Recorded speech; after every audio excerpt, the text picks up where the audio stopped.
And so, feedback is one of my favorite topics in engineering uh, because it pretty much fixes a lot of problems. So, what are we going to be covering today?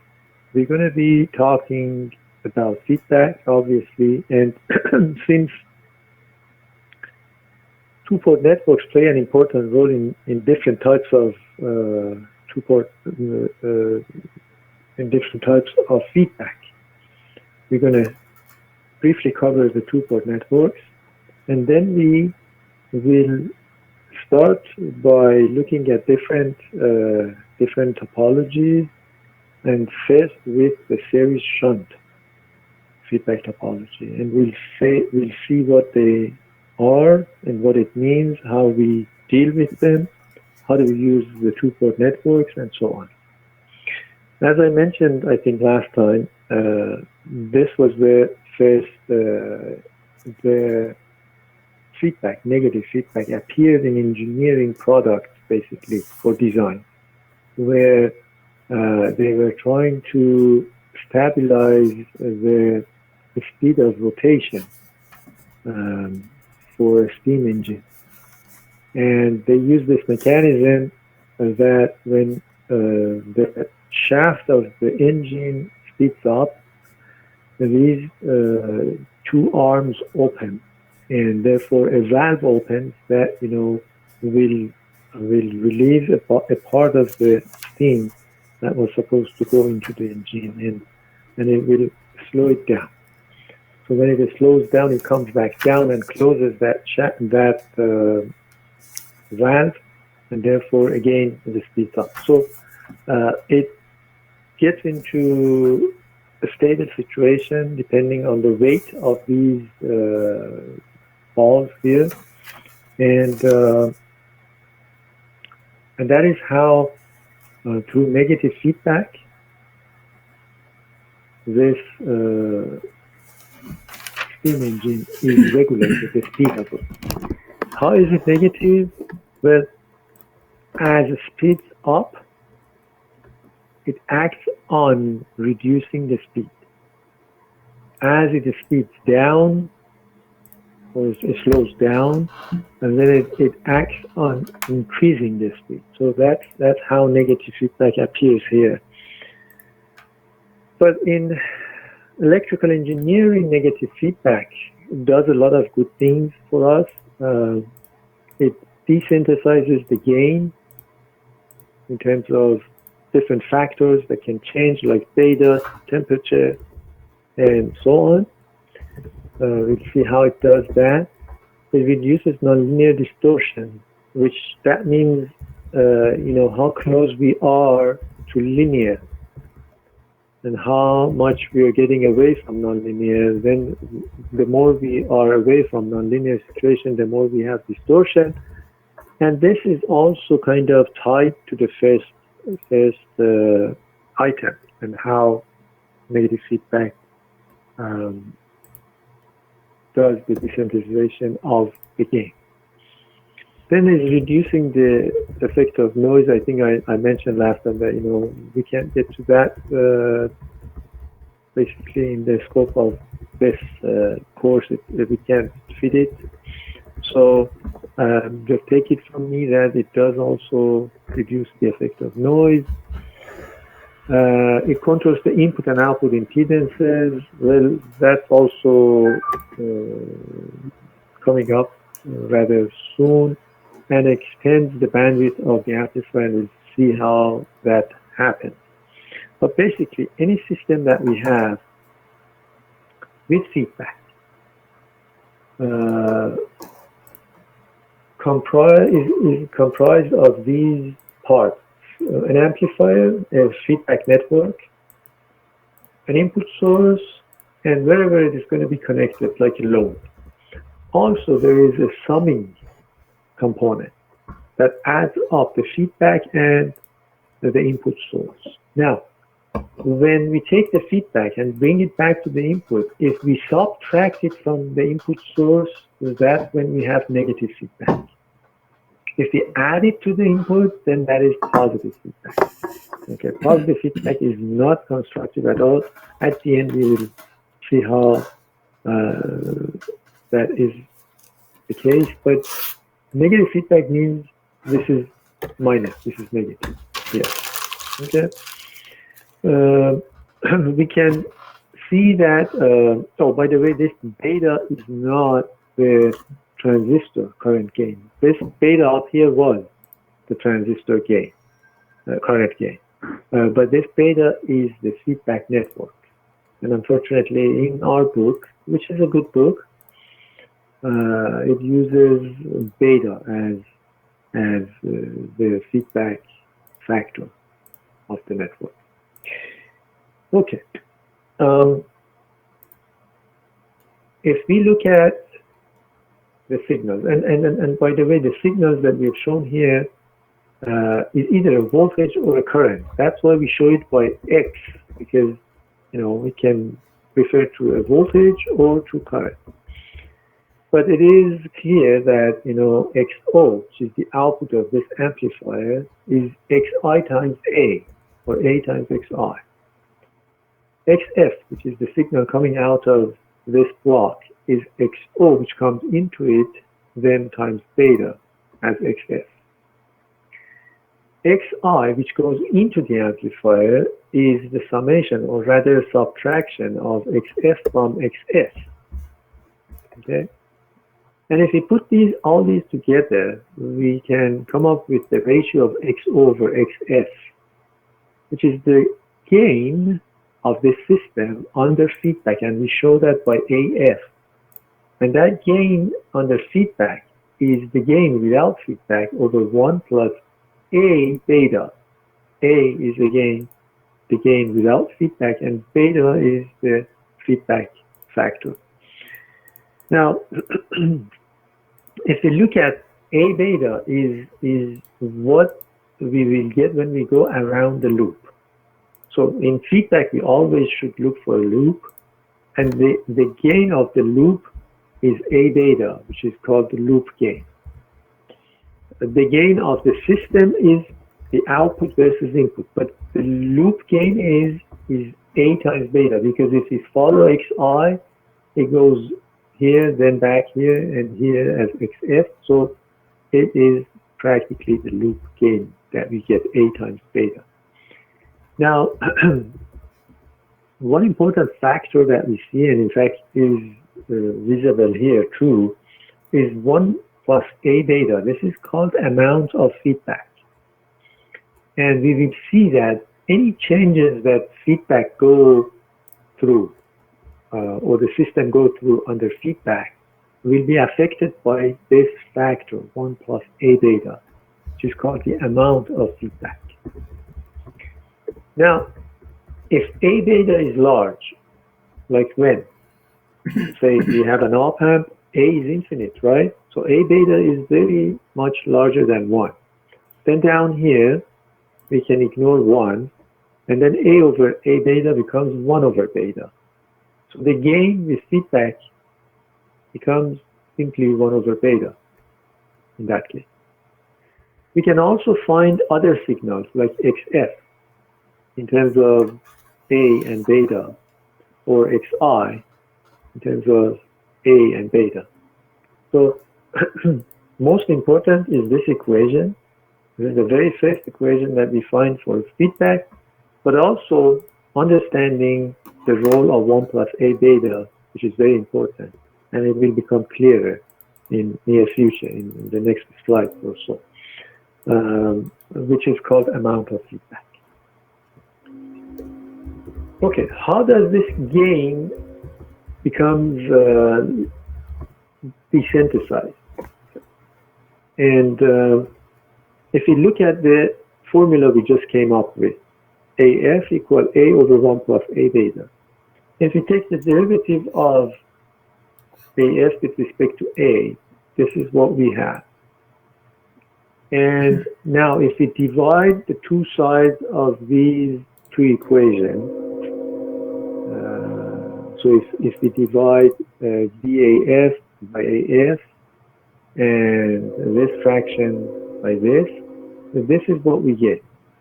What this is showing is that whatever change that we get in the original gain, the gain without feedback, is going to be divided by 1 plus A beta, becoming the change in the gain with feedback. Okay, so that 1 plus A beta that I told you is important, and it's called the amount of feedback, again appears here, and it shows that the variation in the gain, whatever they are, is going to be way smaller, by 1 plus A beta, smaller, when we look at it as a feedback network, when we have feedback in the network. So that's basically the conclusion of this equation. Using this conclusion, we can come to the distortion reduction, because if we look at a gain, say, this blue line is the original voltage gain, which is showing the output voltage versus input voltage. And we can see that it has sharp changes, right? But when it goes under feedback, because we will see a reduced sharpness in the change by 1 plus A beta. And then these changes become more linear, and the entire gain looks way more linear than what we had originally. So as this becomes more linear, the distortion will be reduced, because distortion has something to do with the degree to which the system is nonlinear. The bandwidth, we claim that is going to be increased. So if we look at the amplifier without feedback, any amplifier without feedback can be modeled as a filter, and that's a low-pass filter. And in most cases, we can model it with a single time constant low-pass filter, or a first-order low-pass filter. And if you remember, this is how the transfer function of a low-pass filter would look like. A naught is the gain that we have at 0 frequency. Omega naught is the 3 dB frequency, after which the gain starts to decline and go down. Now, if we put this in our feedback system, then this gain with feedback, we have to use it as A, and also here in the 1 plus A beta. So if we use that as A, 1 plus A beta, simplify it, this is what we come up with. So what we see here, the gain, so if we compare this with what we had originally for the open loop gain, under feedback, we see that we have a gain in the numerator, which is reduced by 1 plus A beta, but in the denominator we see that the omega naught is multiplied by 1 plus A beta. So basically from this, now we have come down to this, and yes, the bandwidth, which was omega naught, is increased by 1 plus A beta. However, the gain also is decreased by 1 plus A beta. And this is an indication of the fact that there is not such a thing as a free lunch. Yes, we have increased the bandwidth, but we have paid the price for it by reduction in the gain. Okay. Then from here on, we want to remind ourselves about the two-port networks, because as I said, they play an important role in different topologies of feedback. We start with the Y parameter. And basically, two-port networks, what were they about? They were about modeling any system that we can show with two ports, any network that we can show with two ports, in terms of the currents and voltages of those two ports and nothing else. We don't know what's in here, but we know I1, we know I2, we know V1, we know V2. Then we can model it simply by a circuit that it will do the same job of whatever is inside this two-port network. And on the outside, the V and I on both sides are going to be the same. So for Y parameters, we use these two equations where I1 and I2, the two currents of the two ports, are a function of V1 and V2. So we can say that it is as if they're applying V1 and V2, and we know their amount, and then we are finding I1 and I2 based on them. So to find these parameters, the Y parameters, which are going to be 4, we have to eliminate one of the terms in each equation. So if we eliminate V2, how do we do that? We short circuit it, because voltage, to eliminate a voltage, meaning to kill a voltage, we have to short circuit it, and here it is. Then we look at I1 over V1, I1 and V1. Okay. So that would give us Y11 while we have killed V2. Okay. Now, for the other one, Y12, the same way, except we have to kill V1. So Y12, we have to kill this other term, which has V1 in it, and by that we mean we need to short circuit it.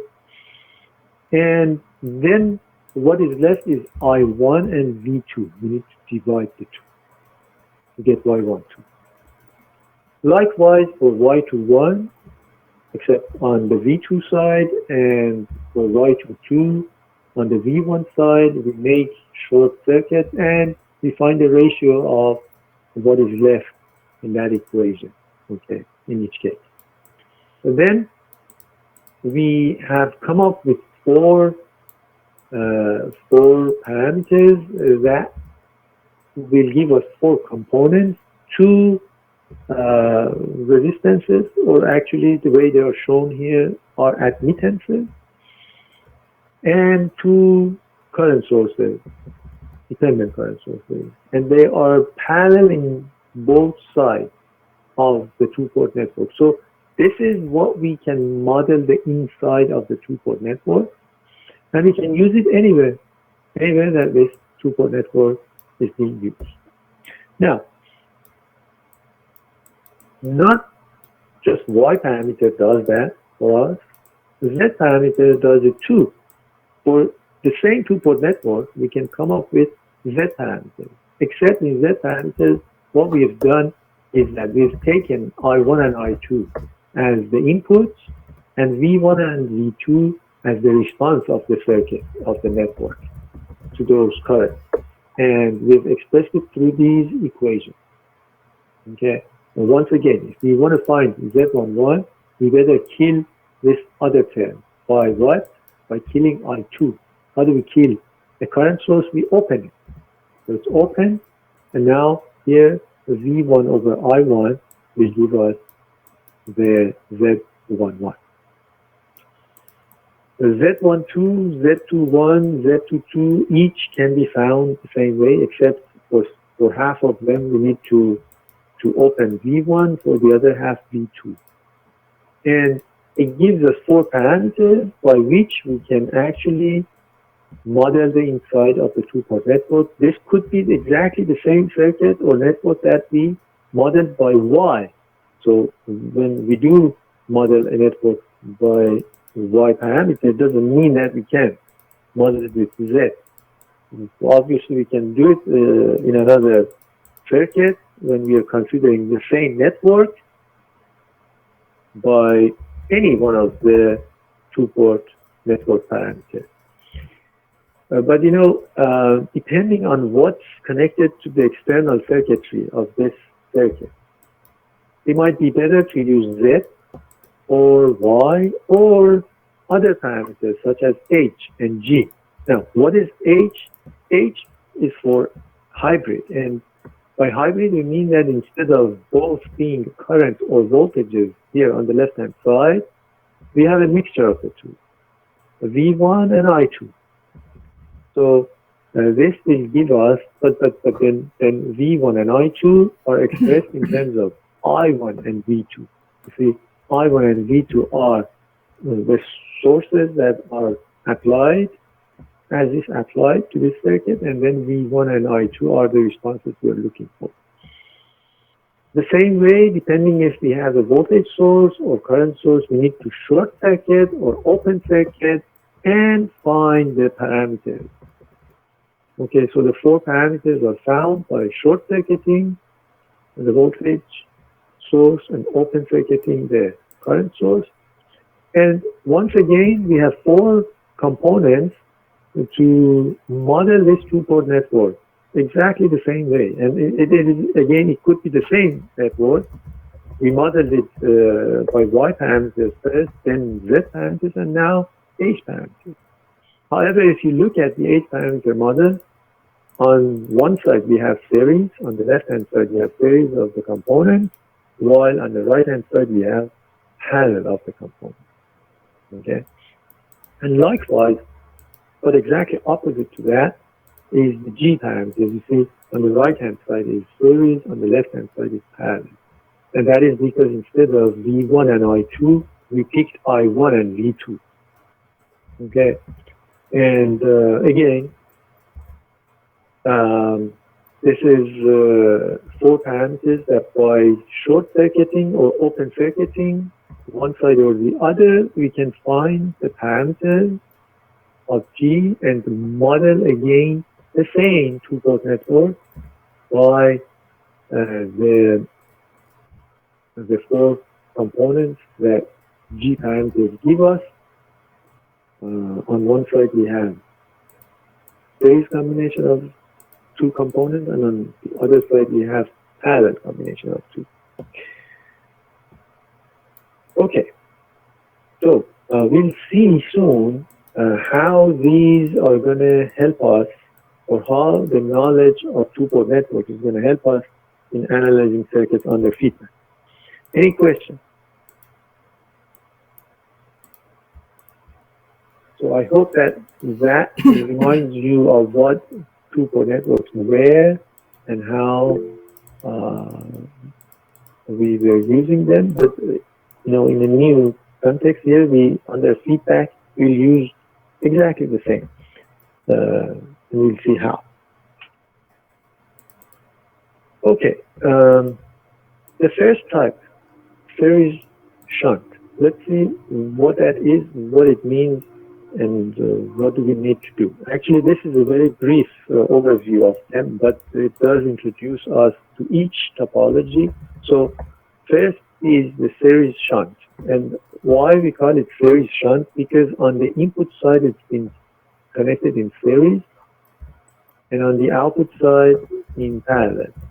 It's the amplifier, this is the feedback network, right? And we are showing each one as two-port networks, that they are getting connected in different ways, series or shunt. And in fact, we can have only four types: series, shunt, shunt, series, series, and shunt, shunt. But this one is the series shunt. And basically, in general, what a feedback network does is that it takes the output, measures it inside the feedback network, and then produces a sample of that output back into the input. And it subtracts, basically, it interacts in a way that is being subtracted from the input source voltage. Okay, so now what is on the output side that is being read in parallel or in shunt connection? So what do you read when you have a multimeter in your hand and you want to, you're connecting in shunt or in parallel with your terminal. What are you reading? Are you reading voltage or current? Anyone? You're too quiet. So how do we read a voltage versus a current? In other words, when we have a voltmeter. You read your current in series and your voltage in parallel. Exactly. So if this is a voltmeter, if this is a voltage and I want to read it, or pretend that inside here I have a voltmeter, and then I will put it in shunt, right? So that's the voltage that I'm reading off the output into the feedback network. And how do we add voltages? We add voltages in series, right? So it's coming back into the input as a voltage, adding up. Of course, this is being subtracted from Vs, and that's the purpose of negative feedback, and that's how negative feedback works. That, you know, it is being subtracted from the input, which is Vs, then the remaining goes into the amplifier, Vi, as Vi. So it's taking in a voltage and giving out a voltage. So this must be a voltage amplifier. Okay, so in series shunt, our basic amplifier is a voltage amplifier.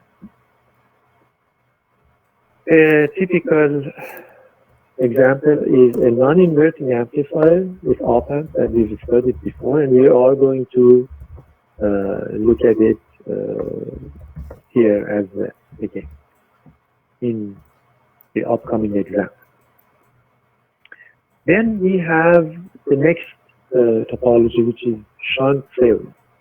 And in shunt series, we have a shunt connection at the input and a series connection on the output. Now, remember the output, or on the output side, the feedback network is reading whatever the output is. And if it is in series, and then I think it was Sean who mentioned that, you know, for current, measuring a current, we place our amp meter in series with the output, which means we break it and we put the amp meter in series with the output. So it's definitely reading current, comes in here and produces an output which goes in shunt. You know, KCL would give us addition of current. Now, addition or subtraction, whatever it is, happens at a node. And here it is. And when it goes in shunt, it is being added or deducted from the input current source. Okay, so current has been read or measured, current has been produced. So both the input and output are current. So this must be a current amplifier. Okay, and a simple example of it is this. It's shown in MOS transistors, but don't worry if you put BJT even, you know, it is true. But look at the output and the network as the feedback network that we have. Output comes into the feedback network. You know, output current is in series, getting into the feedback network. Then it is split with the current divider, R1 and R2. And a part of it goes into the input side to be deducted from IF. Okay, so we are interested in IF, which comes out of IF, and it has a relationship with IO through this feedback network. The other topology, series, which basically takes a voltage in and then puts a current out. So the feedback network reads the current, produces a voltage. So on the input side of the amplifier, we have voltage. On the output, we have current. Current divided by voltage is conductance. But because it is not at one place, not either on the input side or the output side, but rather from input to output. Then it becomes transconductance. Okay, so it's a transconductance amplifier. Basically, any transistor, single transistor, is a transconductance amplifier. You know, IC over VBE. The GM does that for us. It's a transconductance gain, basically. So, series, obviously, we have both in the input side and output side connected in series. And another example for this is like this, that, you know, this is a feedback network. The output, which is the current, you know, comes, and this is in series with that, with the amplifier. And the current comes into the network, it is split, but then drops a voltage across another resistor as the VF. Now this is in series with the input, right? You have a series voltages, which basically this acts against VS. This is going to be deducted from VS to give us the input voltage of the amplifier, which is basically Q1. And finally, shunt, where we have on both sides shunt connection. So it means that it is reading the voltage, but it's producing a current back to the input. So input is current, output is voltage. The same way that we had transconductance, now we have transresistance amplifier. And a good example of that is our old, dear old inverting amplifier. So if you look at this, this is actually our inverting amplifier that we studied before, changing this voltage source to a current source. Okay. And then it's taking the voltage on the output, bringing it back to the input in the shape of a current that is added or deducted from this current. So starting from the series shunt topology, we can look at a non-inverting amplifier. If you remember, when everything was ideal, the input resistance infinite, output resistance 0, the voltage gain openly, voltage gain was infinite, we knew well how to deal with this, to find the voltage gain. We found actually the voltage gain which was under feedback. Okay, we didn't know feedback then, so we didn't call it F, we called it AV. So that was 1 plus R2 over R1, right? And if we wanted to have a gain, a closed loop gain, or a gain with feedback of 10, then we knew that we have to pick R2 over R1 equal to 9. If R1 is 1K, then R2 is 9K. Okay? But now let's assume that we have not a completely ideal situation. Input resistance is infinite, output resistance is 0. However, the gain, the open gain, is 10 to the power of 4, not infinite. Okay. So first, again, we need to identify the feedback network and find a beta in this case. I mean, if we are going through this, through analyzing the circuit with feedback, okay. For when it was infinite, we didn't do that, and it was simpler than when there is a finite gain. But we'll see that the result is not much different. Okay. So let's have a look at the feedback network. What is it reading? It's reading the output voltage. You see it's in shunt on the output side. And it takes in the voltage, read it, and drop a voltage across R1, which goes in series with the inputs. right? So then beta is basically the voltage division of these two resistances. And so Vf is Vo times R1 over R1 and R2.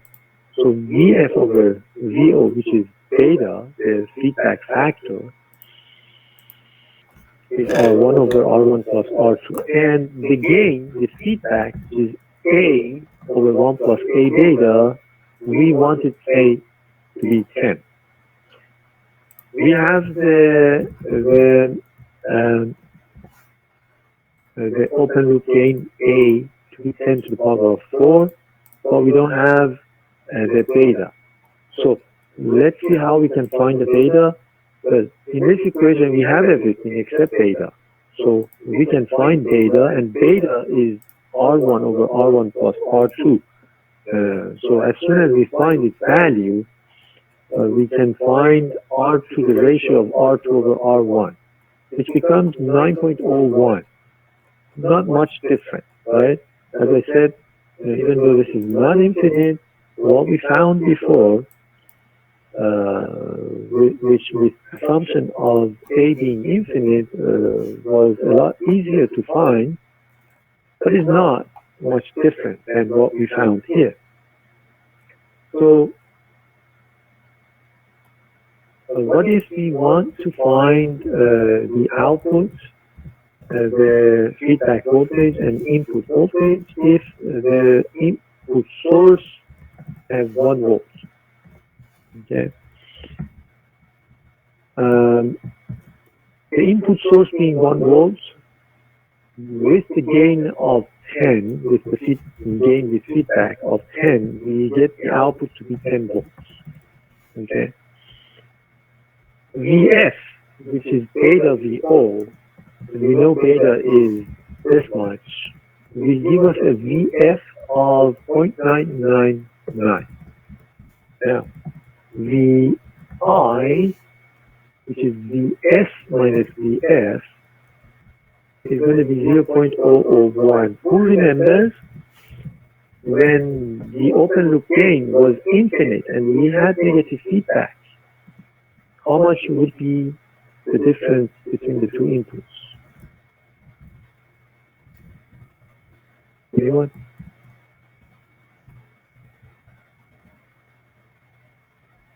Hello? Anyone there? Out there? I'm looking for someone to tell me what did it used to be the input voltage of the op-amp when the op-amp had an infinite gain, and we studied it in the previous. Yes, zero, exactly. Okay, thank you. But you see, here it is 0.001, which is physically zero. In volts, it is 1 millivolt. 1 millivolt is close to zero for us. So again, it shows that what we did with the gain of infinite more or less is working here for us. Okay, Corey, you had a question? Sorry, no, that was by accident. No problem.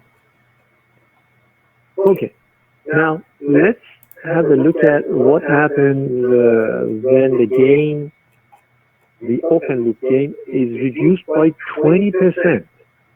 Okay, originally it was 1 times 10 to the power of 4. 20% drop brings it down to 0.8 times 10 to the power of 4. And then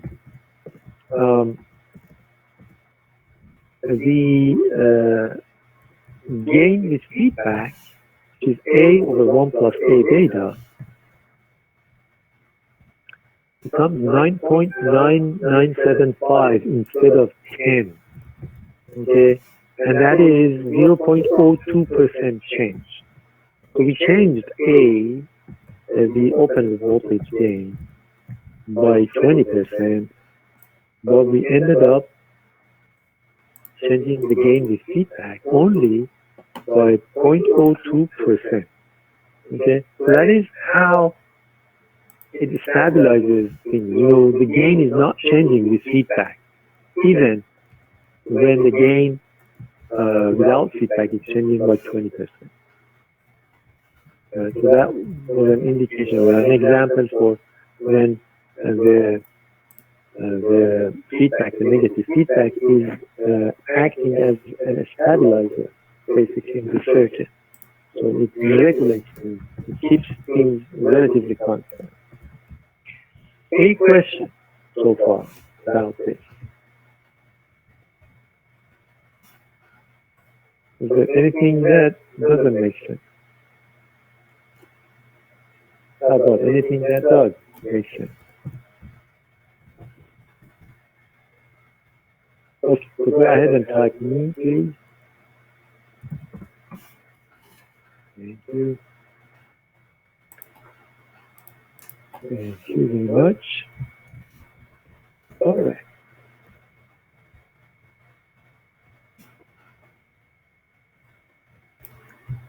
Now, let's go to a practical case of series shunt. Of course, first, again, ideal, but let's have a look at what series shunt topology looks like in terms of two-port networks.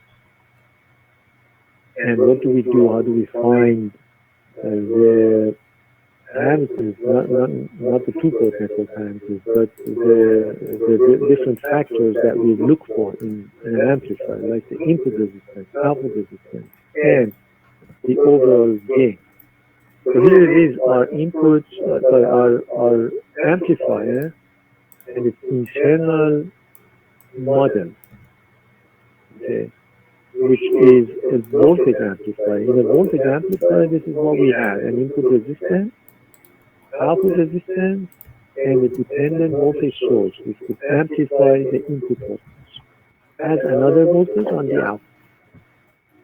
Now, in the feedback network, we needed a voltmeter.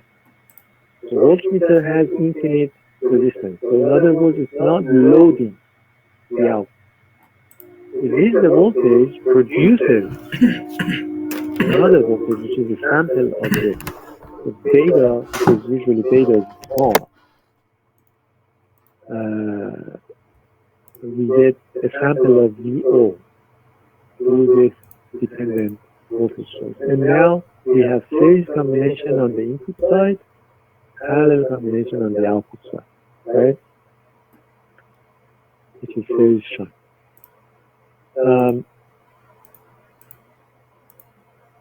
With beta VO, which is VS, gets added or gets deducted from the VS to give us the VI.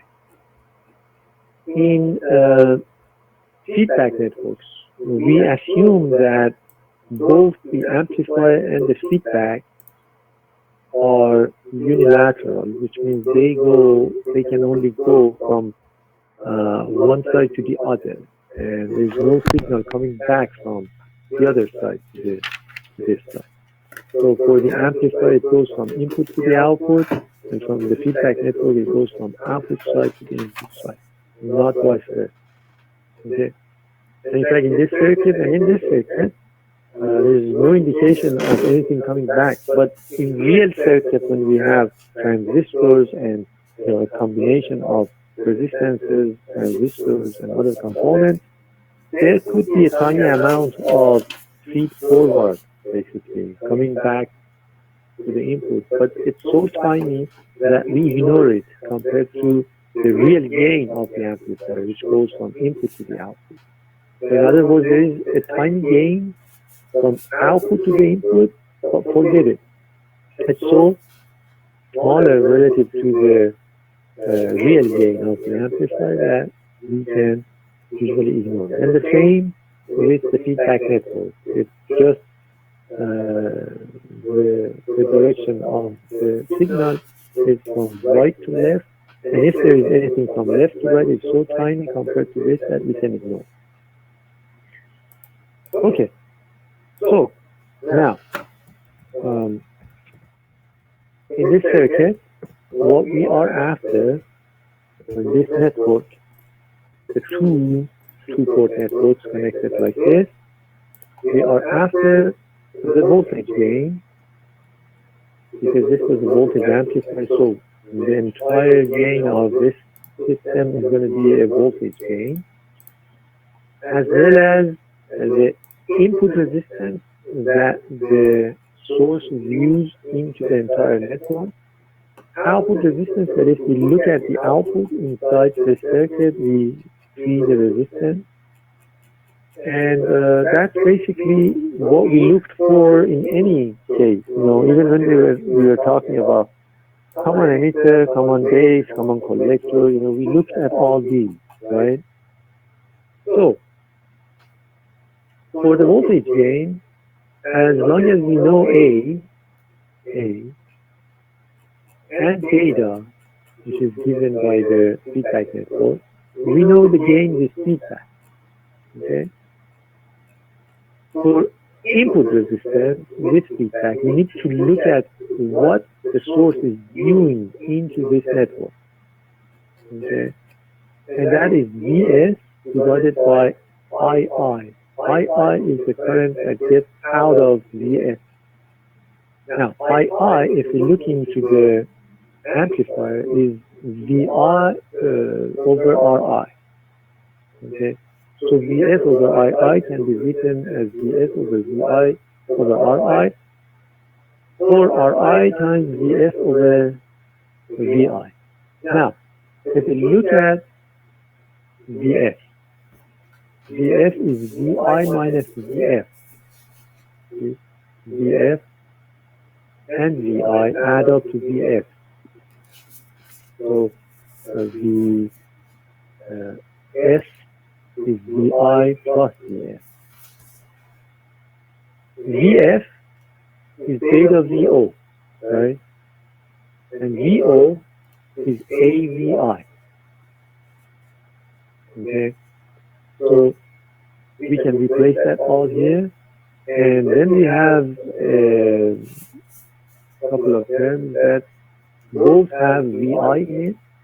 We can factor out Vi. In the denominator, we also have Vi.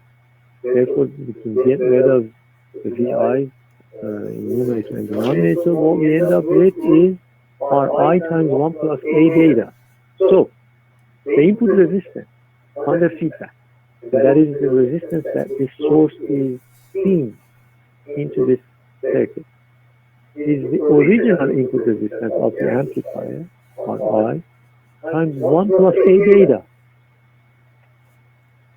Once again, you see the effect of the feedback in the shape of a factor of 1 plus A beta.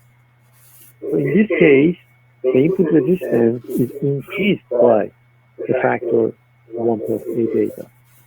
And it does make sense because, on the input side, we have the series combination of two circuits, right? And whenever you have series, your resistance must be larger.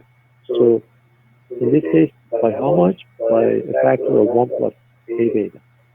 Now, if we had an impedance as the component, we could have some frequency-dependent components, then it would be the impedance of the amplifier, input impedance of the amplifier, that is multiplied by 1 plus A beta, except A and beta are also frequency-dependent in that case. Now, for the RO, if you look at the output, of this system, we're going to find out how much is the resistance that we see into this circuit. We can apply a voltage source and find how much current goes out of it, divide this voltage by that current, and it would give us equivalent resistance that we see into this circuit from the output side. Okay. So, I we need to find, and that is the potential at this node minus the potential at this node divided by RO, right? That would give us I. Potential at this node is Vt, potential at this node is AVI. So what is VI? VI, when we apply an external source, we have to kill the other independent source at the input. And when we do that, then VI and VF become negative of each other. So, VS was VI plus VF. Now when VS is 0, taking 1 to the other side, VI becomes negative VF. What is VF? Beta VO. What is VO? The same as VT. So VI becomes minus beta VT. You see this VT is connected to where we call VO, okay? So if we are applying VT amount, it is like we are applying VO amount of volts. So in this relationship, this is what we did. So we have VT in both terms. We can factor out, then divide by I, and that gives us the output resistance. This feedback, which is RO divided by 1 plus A beta. Once again, that 1 plus A beta is playing its role, and it's showing its effect. So we just found the input resistance under feedback, the output resistance under feedback, based on the original input resistance of the amplifier or the basic amplifier, and the output resistance of the basic amplifier. Okay. And because on the output side we had shunt, it does make sense that the resistance should become smaller when we have a shunt connection. Therefore, the feedback network, which is in shunt connection on the output side, is going to be smaller than RO by how much? By 1 plus A beta. And once again, if we had impedances as the output and frequency dependent A and beta, the same would be applied, that the impedance divided by 1 plus A beta would give us the impedance with feedback. So, as we originally had a similar structure like this for the amplifier, for our basic amplifier, the entire amplifier with feedback can also be modeled by a voltage amplifier. For a voltage amplifier, this is what we have: an input resistance, output resistance, and a voltage gain. But all of them are things that we found under feedback. So input resistance under feedback, the gain under feedback, and output resistance under feedback. This becomes the entire new model for this network under feedback. Very shunt it was, okay, and it was the ideal situation that we looked at. And by ideal situation, what do we mean? Will become clear in a little bit. Any question? Any question at all? No question. Okay, we can continue with non-ideal situation, basically. So in ideal situation, this is what we had, right? What do we mean by ideal versus non-ideal? Well, in reality, we have resistances. We have a resistance in series with the source, input source. We have another resistance connected to the output. After all, we want to use the output, right? Whatever it is, an amplified version of the input, whatever, it has to go through either a load resistance or another stage of, say, amplification, right? So in this case, we have additional components. And when we consider the series shunt topology we must consider the RS and RF. So this is what actually we will talk about when we come back after I talk about the midterm a little bit. But any questions so far?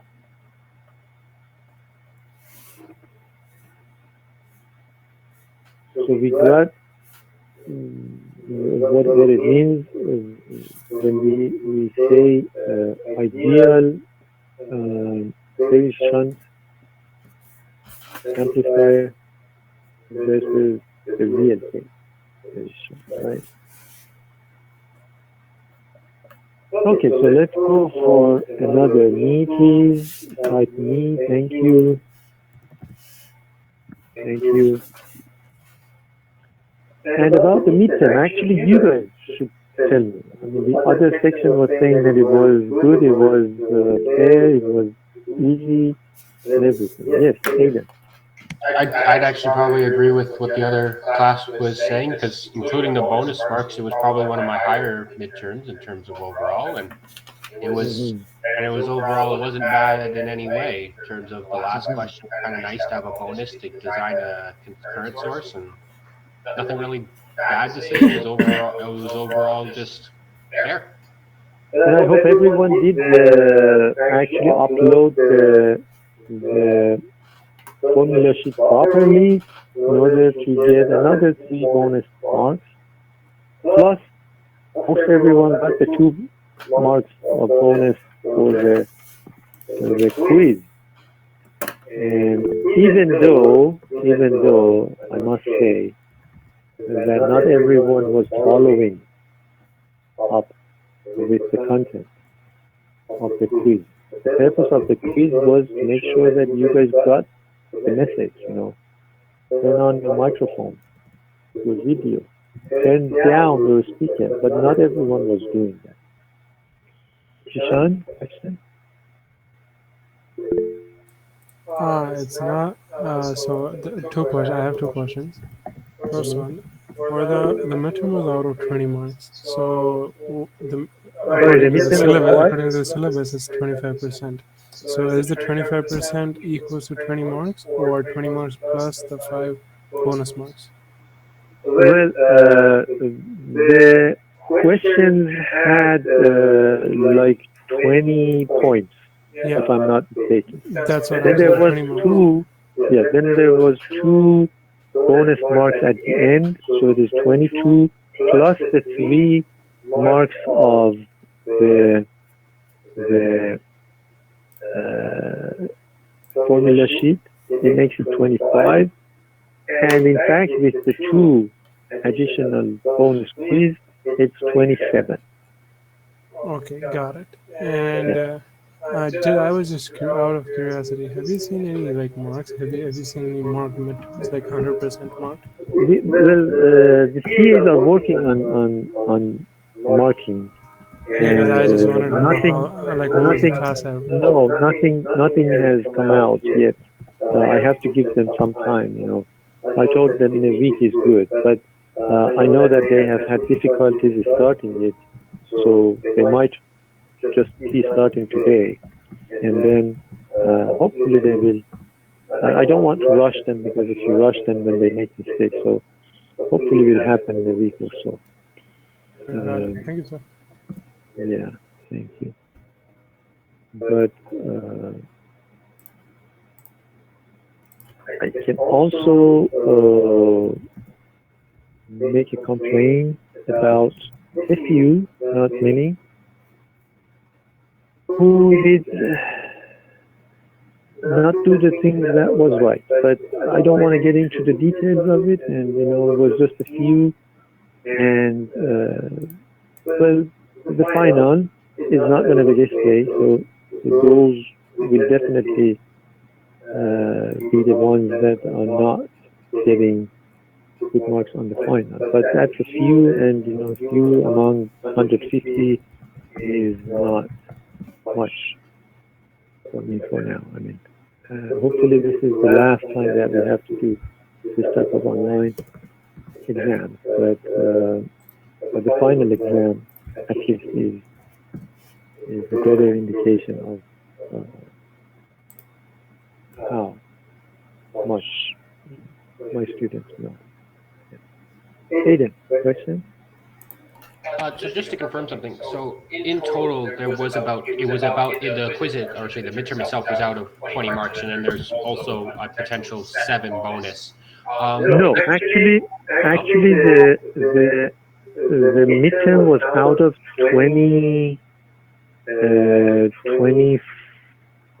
That would be 25 with the 2 marks of bonus of quiz and 3 marks of bonus for the formula sheet. But then the 2 mark bonus of the last question comes on top of it, so it becomes 27.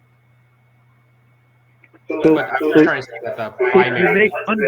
if you make 100, you're making 102 at the end. You know, that's what it does. Okay, So so it's 2%. because well, you're saying it's out of 25, but the base marks were 20. I'm just trying. It is, you know, the percentage of the midterm is 25%, and there are 5% of it bonus included in the 25. So the rest is 20. Okay? Figure out if. And then, Sorry, I was just trying to say if you get over 100%, does the percentage get moved to anything? Is what I was trying to say. well, I can't move it to your other class or anything, but No, not that. But anything in this class, can it get moved over to anything? Like, say we did bad in assignment or anything else, can it go towards them? Well, practically yes, because that is going to just add up to your other marks. So yes, it will kind of make up for other things if you've missed. Yeah. Okay, great. That's true. Yeah. Okay, Shahriar. Will there be an opportunity for, I don't know, bonuses in the future before the final exam, or do you think it's just like a pre-exam type of thing? Come on, how much more do you want as bonus? This is 7 out of 27, basically bonus marks that I'm giving. And this is by far the most bonus I've given away. But and I think that, you know, more than the average of the class don't need much more, too much more. So hopefully everyone is going to count on their own abilities towards the final, and the average is going to be relatively high the way it's going. Yeah. Shishan? So I suspect the class average is going to be high for the midterm, but in case if it's low, would you put bonus project that you did in Intro to Electronics last sem in winter? No, you know what? Those well, that was because up to the final people were doing bad, and then I wanted to kind of equalize things. That is true. But now everyone is doing well, and hopefully they do good in the final as well. So there's no need for that. But you know, at the end, I look at the average, and then if the average is low, I will kind of. I mean, no promises, but I usually do basically carry it up.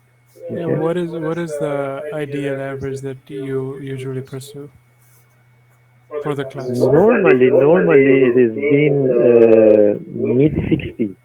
Okay. Okay. But I think that in this class it's going to be higher than that. But we have to wait for the final. The final is 50% itself. Right? I know that's what I'm worried about. Because yeah. But you know, it is hopefully making. I mean, what we've had so far hopefully will result in most people passing it. Many people passing it with a good mark, good grade, and yeah. But everything is dependent on the final. Okay, okay. Thank you. Okay. You know what? We can call it a day because this is actually more than what we went in the other section for the first